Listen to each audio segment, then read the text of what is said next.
টানাপোড়েনের পর অবশেষে নির্বাচন কমিশনের সঙ্গে বৈঠক হলো তৃণমূল প্রতিনিধি দলের। রাজ্যসভা এবং লোকসভা মিলিয়ে 10 সদস্যের প্রতিনিধি দল দেখা করেন মুখ্য নির্বাচন কমিশনার জ্ঞানেশ কুমারের সঙ্গে। প্রতিনিধি দলে ছিলেন ডেরেক ওব্রায়েন, কল্যাণ বন্দ্যোপাধ্যায়, শতাব্দী রায়, মহুয়া মৈত্র ও দোলা সেনরা। প্রায় 2 ঘন্টা ধরে বৈঠক হয়। বৈঠক শেষে ডেরেক ওব্রায়েন জানালেন, 1 ঘন্টা ধরে বক্তব্য রেখেছে জ্ঞানেশ কুমার, কিন্তু আমাদের প্রশ্নের কোনো উত্তর পাইনি। We started the meeting by telling him that Mr. Kumar and the Election Commission of India have blood on their hands. Number 2, we raised 5 questions. 1, 2, 3, 4, 5. On behalf of the All India Trinamool Congress, Mr. Kumar, the Chief Election Commissioner, spoke uninterrupted. They did not interrupt us, to be fair. We did not interrupt them. He spoke for 1 hour almost. At the end of his sharing, we heard him out, and then we said,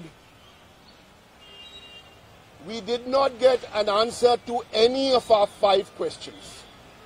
That is the outline of this, what happened. তৃণমূলের প্রতিনিধি দল 5টি প্রশ্ন করে নির্বাচন কমিশনকে। প্রথম প্রশ্ন, এসআইআর এর উদ্দেশ্য কি? ভুয়ো ভোটার নাকি অনুপ্রবেশকারীদের ধরা? তাহলে সীমান্তবর্তী রাজ্যে কেন এসআইআর নয়? দ্বিতীয় প্রশ্ন, ভুয়ো ভোটারদের ভোটে যদি সরকার নির্বাচিত হয়, সেই সরকার আদৌ বৈধ? তৃতীয় প্রশ্ন, এখনো পর্যন্ত এসআইআর এর কাজে 40 জনের মৃত্যু হয়েছে, তার দায় কি কমিশন নেবে? তাদের পরিবারের জন্য কি ব্যবস্থা?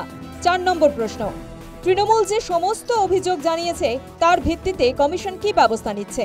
পঞ্চম প্রশ্ন, বিজেপির সুবিধা অনুযায়ী কাজ করছে কমিশন, বিজেপি কি কমিশন নিয়ন্ত্রণ করছে? তৃণমূলের প্রতিনিধি দল কমিশন দফতরে ঢোকার পর খড়গ্রামের এক বিএলওর মৃত্যুর খবর আসে।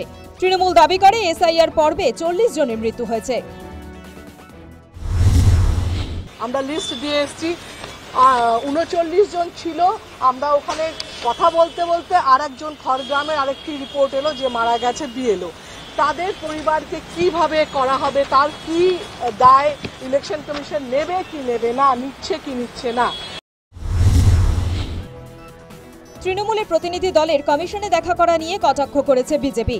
যারা দেখা করতে গিয়েছিলেন তারা নিজেরা এসআইআর ফর্ম ফিল আপ করেছেন কিনা প্রশ্ন তুলে কটাক্ষ বিজেপি নেতার।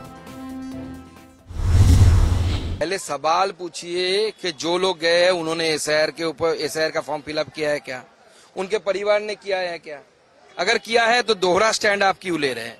जैसे सुसाइड का न्यूज आया, कल मेरे पास एक न्यूज आया, एक दिव्यांग बीएलओ जिन्होंने 14 दिन में एसआईआर कंप्लीट कर दिया। ये पॉजिटिव न्यूज है, इसलिए ममता बनर्जी और उनकी टीम कहां कभी नहीं बोलेगी। और मैं पहले ही बता चुका हूं कि अगर 1 साल तक एसआईआर करना है करिए। ममता बनर्जी का टेन्योर खत्म होने के बाद राष्ट्रपति शासन लगे, राज्यपाल के हाथ में पावर जाए और राष्ट्रपति शासन में इलेक्शन हो। इलेक्शन कमीशन को बोल दे टीएमसीए, हम राजी है। एसआईआर होने नहीं दूंगा, पूरा लड़ाई होगा।